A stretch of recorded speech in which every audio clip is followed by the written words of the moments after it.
Es palabra de Dios. ¿Lo tienen? Y digan amén si lo consiguieron.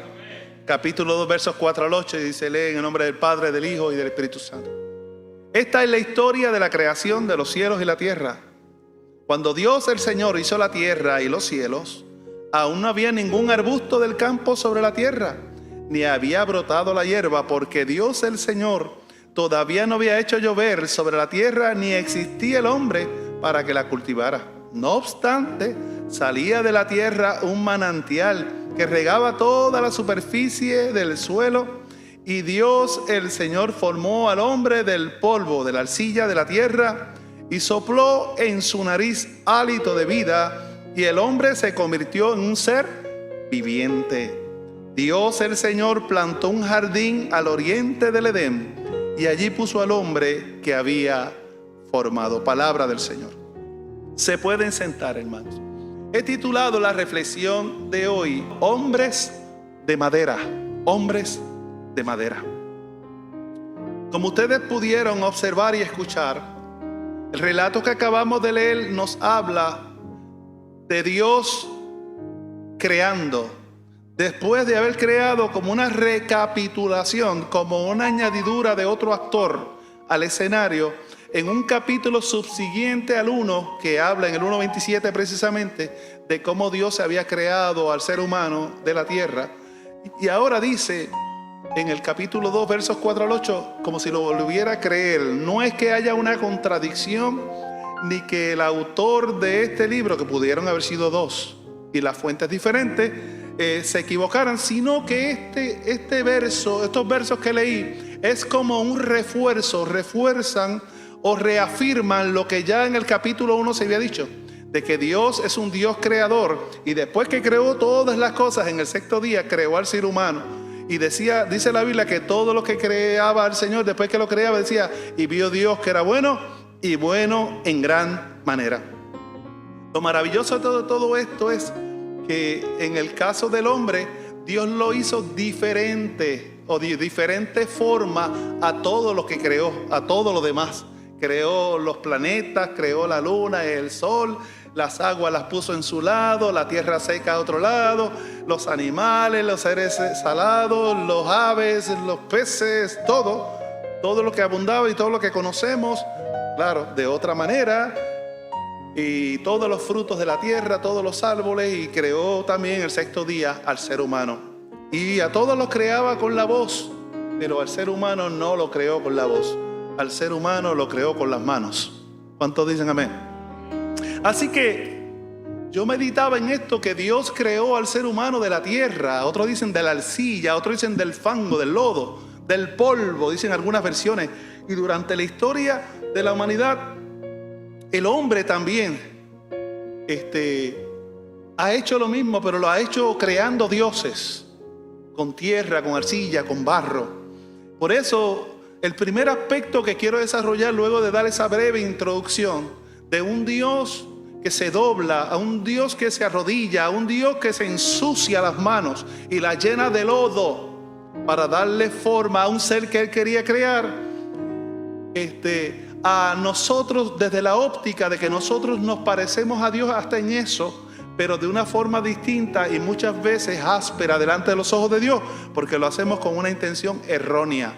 Dios creaba al ser humano con sus manos y le daba la forma para hacer de él un proyecto divino, para hacer de él un proyecto de recreación y de bendición, en este caso para la humanidad. Pero los hombres tergiversan todo lo hermoso que Dios puede hacer y empiezan a crear dioses con sus manos. Incluso ellos se consideran dioses. Para los efectos, si somos creados de la tierra, los hombres empiezan a crear hombres de tierra, hombres de barro, hombres de arcilla, y después se inclinan delante de ellos para decirle: este es mi Dios. Pero ustedes saben, y yo también sé, que en Deuteronomio, en el capítulo 115 de los Salmos, dice que eso que los hombres crean con sus manos, tienen ojos y no ven, boca y no hablan, oídos y no escuchan, piernas y no pueden caminar, ni manos y palpar. Así que todo el hombre también toma del barro y le da forma humana, le da forma de animales. ¿Se acuerdan de Aarón en el desierto? Le da también forma de distintos seres creados, y luego dice: este es mi Dios. No complacido con la creación o la manera en que Dios lo ha hecho, El hombre se postra delante de eso que ha creado y le dice eso que acabo de decir: de ahora en adelante te voy a adorar. Mira para allá. A veces somos tan necios que nosotros creamos un Dios y después decimos: tú eres superior a mí, aunque yo te cree, aunque te puedo cargar, aunque te puedo romper, aunque te puedo desechar. Se adoran y se postran delante de Él, porque el hombre siempre ha tenido la necesidad de buscar de Dios, pero no lo hacen de la manera adecuada o correcta. En la historia bíblica de hoy, sin embargo, no es el hombre creando una escultura, un Dios para sí mismo, ni haciendo de sí mismo un Dios, sino una imagen que sobresalta, presentándonos una de las escenas más hermosas de la preeminencia del amor de Dios. Un Dios sobrenatural que no tiene nada que hacer en este lado del cosmos, que no tiene que humillarse en ese sentido, ¿verdad? Etéreo, de poderse, tenerse que arrodillar y ensuciar su ropaje o sus vestiduras y sus manos incluso, y llenarse de polvo para darle vida a un ser que en su imaginación Él le daría una forma muy especial. Un Dios todopoderoso puesto de rodillas, no me lo imagino, no lo puedo percibir, sucio y lleno de arcilla, y crea una figura inmóvil, inamovible y sin vida, y podríamos decir inservible. Lo que creó Dios no servía para nada. Era un simple muñeco, una simple imagen, una simple figura que estaba inerte ahí en la tierra.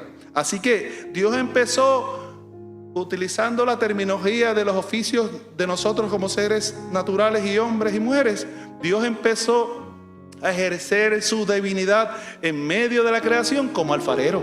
¡Qué maravilloso! También modelando unas figuras de seres vivientes en la tierra. Sin embargo, surge en nuestra mente, por lo menos en la mía surgió cuando leí este relato, la incógnita de que por qué Dios diseñó este plan creando al hombre y a la mujer del polvo al que nosotros pisamos y al que volveremos una vez culminemos nuestra estadía aquí en la tierra. ¿Y por qué diría yo, no los creó de madera? Si la madera, podríamos decirle, es más fuerte que la tierra, es más linda. Y volvemos al punto 2, cuando hablamos de hombres de madera. Entonces, ¿por qué en vez de Dios ser el alfarero, no se convirtió en un hombre que trabaja con la madera, como un artesano, como un carpintero, que podríamos diseñar y crear las imágenes más hermosas de seres creados que Él quisiera? Si al fin y al cabo Él es todopoderoso y le puede dar vida a todas las cosas, porque Él es todopoderoso. Al fin y al cabo la madera se puede crear hermosas figuras humanas e imágenes de todo tipo. A la tierra le cae agua y se disuelve. En cambio, al árbol le cae agua y crece más fuerte y más robusto. Así que Dios pudo haber creado al ser humano de madera. Fíjese en los árboles secuoya. Están en California, la mayoría de ellos. Crecen hasta 115 metros de altura, alrededor de unos 20 y pico de metros de ancho y un tallo, el tronco de 8 metros de circunferencia. Así que tiene 8 metros, que estamos hablando de unos 24 pies. Es un árbol inmenso. Su base, aleluya, y pueden durar de 1200 a 1800 años. ¿Y por qué Dios no nos creó de madera? Si podíamos sobresalir donde quiera que estuviésemos, ¿no sería impresionante eso? Porque en una caricatura de Pinocho le dieron vida a un muñeco de madera. Así que si Dios lo quería, Él lo podía hacer, pero no, Él escogió la tierra y quiso enlodarse las manos en lugar de tallar y crear una imagen perfecta y maravillosa y fuerte y robusta. Y si le echas barniz, queda mejor todavía, alaba. Así que imagínate cada uno de nosotros creados con la madera más fina, porque Dios hace las cosas bien y Él procura lo mejor para nosotros. Nos pudo haber creado de la madera mejor cotizada para aquel tiempo y para ahora. ¿Qué tal si nos hubiera creado de acacia, de teca, de nogal, de majó, de roble, de caoba, de cerezo, de ébano, de polisandro, que es una de las maderas más duras de la tierra? Si nos hubiera creado con ese tipo de madera, mi esposa decía, ¿y por qué no del sándalo? Sí, también madera de sándalo, cuando dice que el hacha que la hiere brota un perfume y expide un perfume aún delante del hacha que lo hiere. Eso es un corito también. Y yo decía, oye, no había pensado que Dios no pudo haber creado de madera y nos pudo haber creado usándolos a todos nosotros. Expedir hierros cuando nos lastiman, olor, fragancia cuando nos lastiman. pedir fragancia cuando nos hacen daño. Eso es no pagar cara a cara, moneda con moneda, sino pagar con gracia, pagar con amor, porque nosotros también hemos recibido de esa forma el amor de Dios, aun cuando no lo merecemos. Parece que pensar en que Dios puede crearnos a nosotros de madera, a mí me parece una buena idea. Pero Dios es Dios y Él hace como Él quiere, por supuesto. Me resulta la imagen extraordinaria pensar nada más que yo pude haber sido de acacia, duro como esto que está aquí. No hay nada que me pueda hacer daño. Por encima de la tierra también están los árboles, está encima de la tierra. Miren qué cosa, cubriendo la selva o un bosque, creando bosques, con muchos animales que se mueven entre medio de sus ramas, cobijándoles y dándoles sombra. ¿No es maravilloso eso? Purificando el aire y los árboles, dándole y sirviéndole de nido a las aves del cielo. Lógicamente, esto puede presentarnos también como uno de ellos, como seres vivientes en la selva, hechos de madera, comiendo también nosotros como seres de madera, comiendo de los frutos que nosotros mismos produzcamos. Porque hay árboles frutales. Lo mismo pudiéramos pensar de los árboles frondosos, que al unirlos creamos bosques donde las aves, como les dije, se salvaguardan, se protegen, y los animales mismos pernoctan y viven dentro y encima de nosotros. Pero después dije, ay no, Señor, me gustaría, ¿por qué no hombres de hierro? En vez de tierra, en vez de alfarero o artesano, Dios decide convertirse en metalúrgico. ¿Por qué no te convertiste en metalúrgico, Señor, y me hiciste de hierro mejor? O de un metal que sea fuerte. El Todopoderoso puede hacerlo, hermanos. Él podía coger el hierro para crearnos a todos nosotros. Aunque hay hombres que se creen que son de hierro, se creen fuertes hasta que les da un catarro. ¿Acaso el tungsteno, que es el metal más fuerte y duro de la tierra, o el titanio, que son los metales más fuertes, no pudieron haber sido utilizados por Dios para crear al ser humano? ¿No has pensado por qué Dios te creó de la tierra y no te creó de metal, o de hierro, o de tuxano, o de titanio? Él podía hacerlo. Él es Dios todopoderoso. El hierro se utiliza para todo. Con el hierro los reyes construyen sus mansiones. Con hierro se construyen grandes rascacielos, barcos, aviones, puentes y también hermosas esculturas. El hierro pulido vislumbra, impresiona, sobresale. También por su composición soporta todos los vientos contrarios y golpes de la vida. Si fuésemos de hierro no sufriríamos tanto los dolores del cuerpo, porque somos de hierro. Creo que Dios se hubiera sentido orgulloso de vernos caminar y verborrear. Soy de hierro y no hay diablo, ni infierno, ni ningún tipo de mal que me pueda vencer, porque soy de titanio, soy del carbunclo, de lo que sea. Hasta el mismo Satanás lo pensaría 2 veces antes de meterse contigo y contra mí, porque él diría, no se metan con los seres humanos, porque Dios los creó de titanio, no hay por dónde entrarle, demasiado fuerte para nosotros. Sin embargo, Dios insiste y nos crea de la tierra. Y después finalmente dije, oye, si Dios, en vez de alfarero que trabaja la vasija de barro, la arcilla, o artesano que con biuril le da forma a la madera, o metalúrgico que convierte la madera como un gemólogo en la forma humana que Él quisiera darnos, o la forma que Él quisiera, ¿por qué no nos convierte en piedras preciosas? Seres creados con piedras preciosas. Me imagino a Dios tomando las gemas más hermosas del mundo para crearnos a imagen y semejanza suya.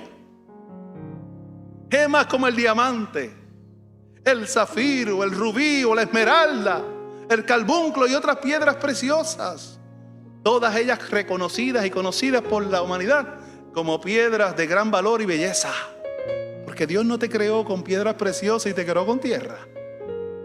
Él pudo haberlos hecho. Él es todopoderoso y puede utilizar los elementos de la tierra que Él quisiera, de la tabla periódica y las que no existen en la tabla periódica, para crearnos a nosotros y darnos la forma que Él quisiera.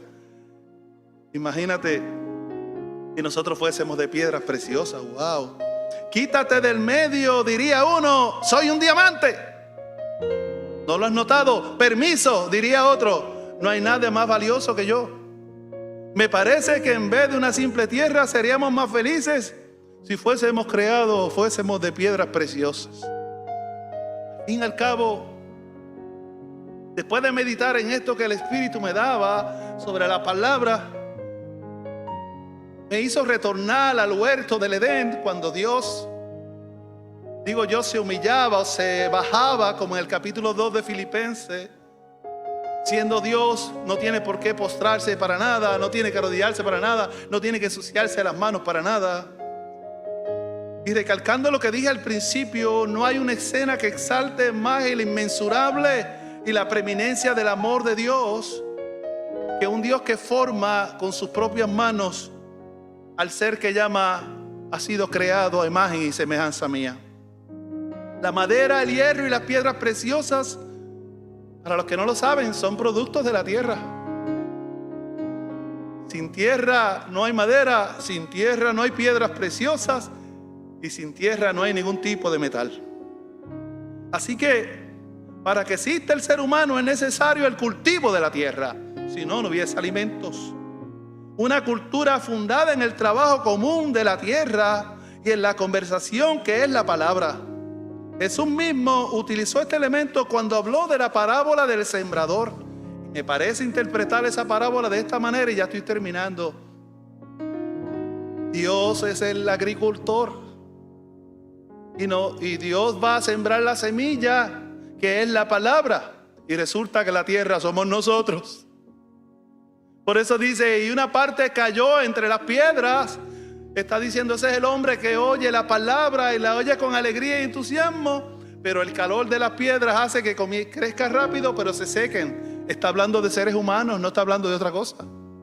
Y otra semilla cae entre los espinos y dice, y ese es el hombre o la mujer que recibe, vuelve y compara los terrenos con nosotros los seres humanos. Jesús así lo quiso. Pero vienen los placeres del mundo y la gente pecaminosa y ahogan lo que ha recibido. Y otra palabra, otra semilla cae en el camino, que significa, y dice, y vienen los carruajes y vienen las aves, se lo llevan. Recibe bien la palabra, pero como no hay profundidad en él, cualquier cosa, cualquier doctrina, cualquier suceso hacen que le arrebaten esa fe. Pero también dice, hay otro tipo de tierra y es la tierra buena. Pero está hablando de nosotros, no está hablando de una tierra literal, sino de los seres humanos.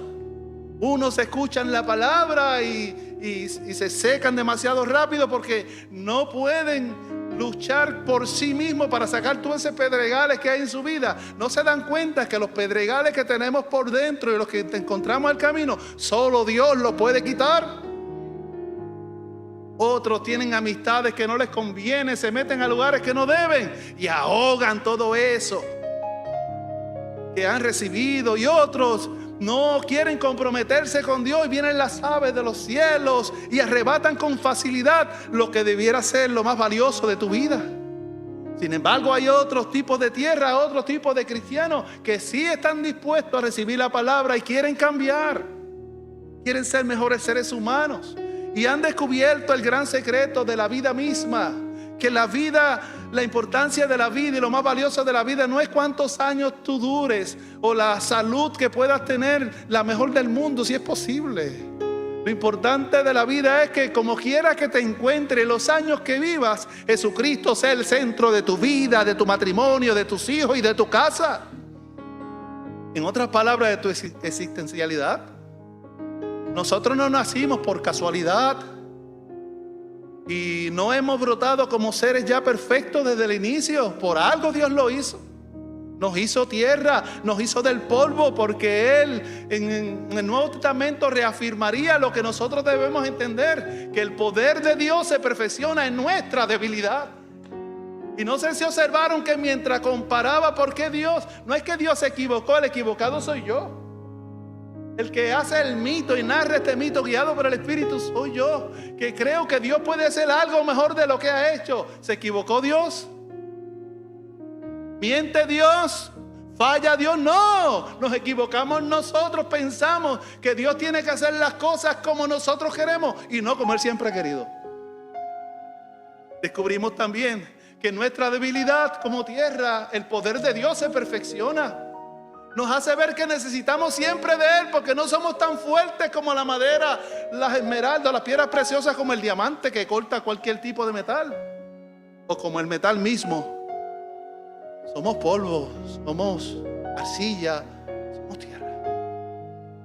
Y no tomen esto a relajo, y no tomen esto a juego, y no lo tomen livianamente. Estoy hablando de la palabra de Dios.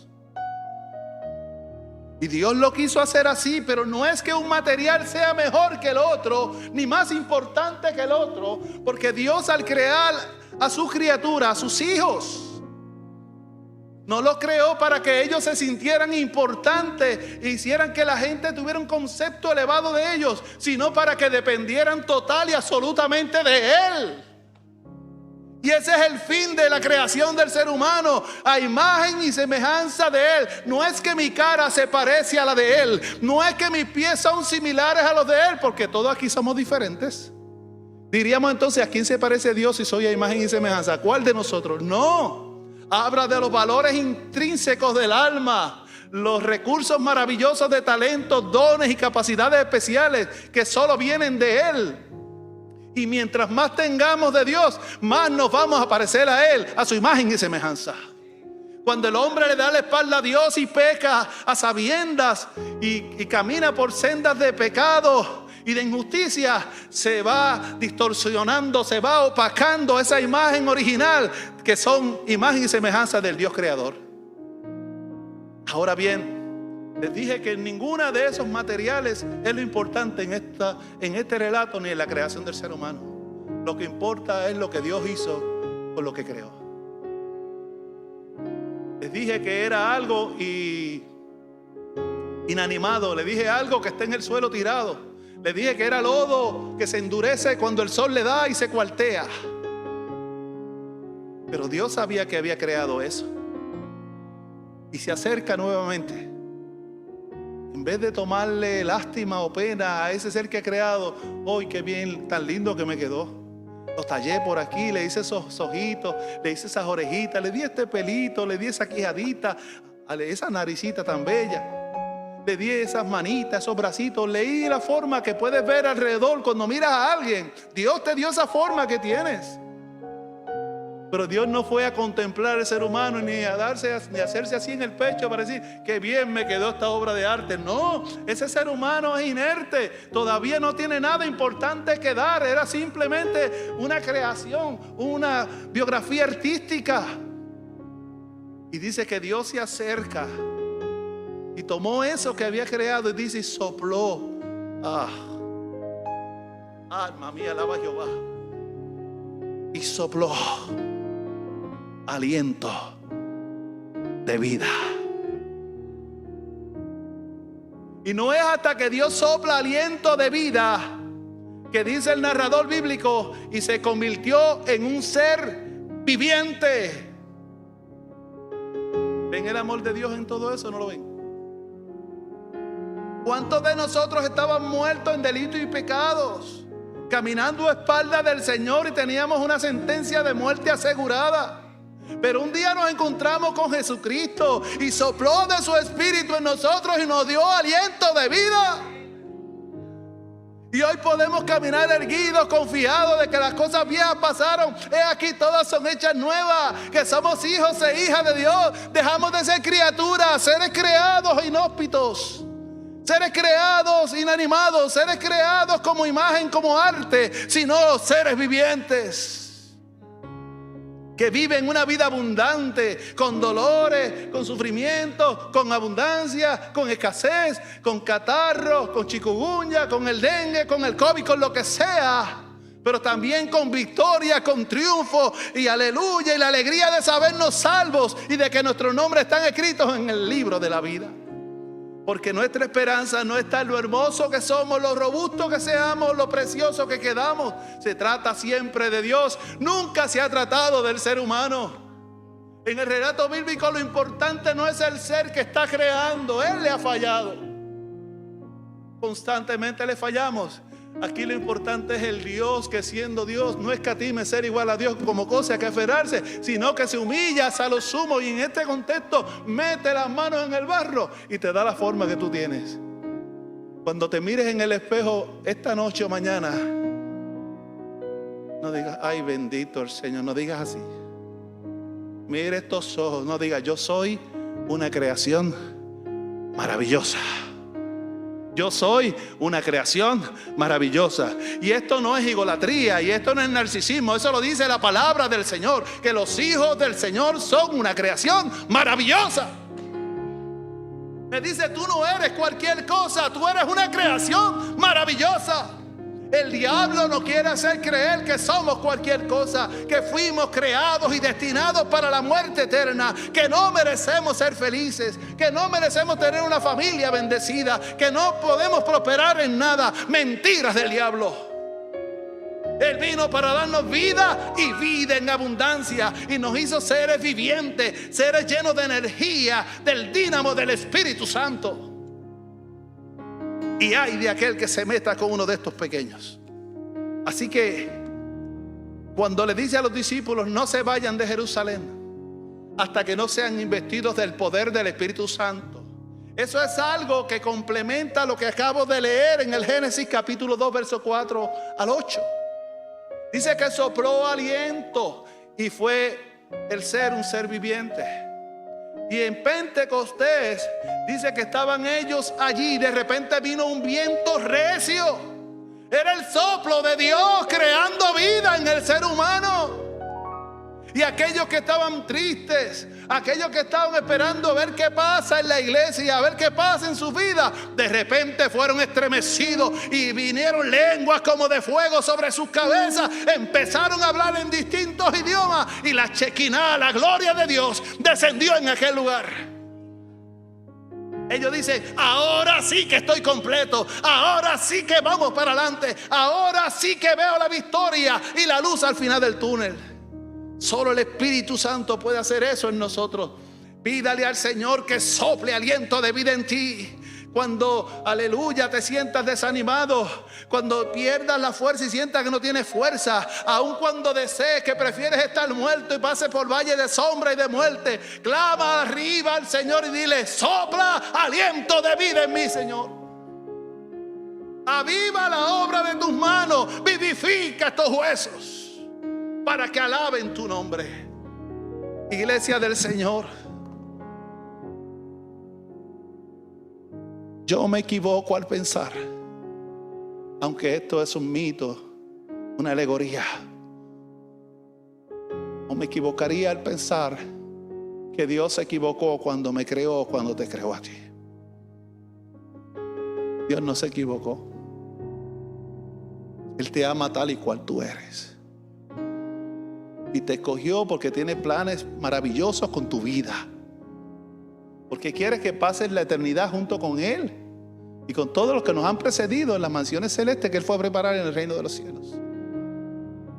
Así que si había alguien aquí o alguien que nos esté viendo que haya pensado, esté sintiendo en este momento que no vale nada, que la vida no vale la pena vivirla por todo lo que estás experimentando, el Señor te dice, permíteme soplar aliento de vida en ti.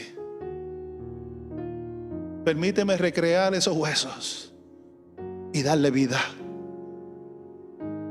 Porque yo he vivido en carne propia. He recibido muchas veces ese aliento de Dios que me ha levantado del suelo, que me ha devuelto las fuerzas y que ha impedido que yo flaquee en el camino. Es de humano fallar, es de humano dudar, pero por favor no te olvides que el poder de Dios se perfecciona en tu debilidad.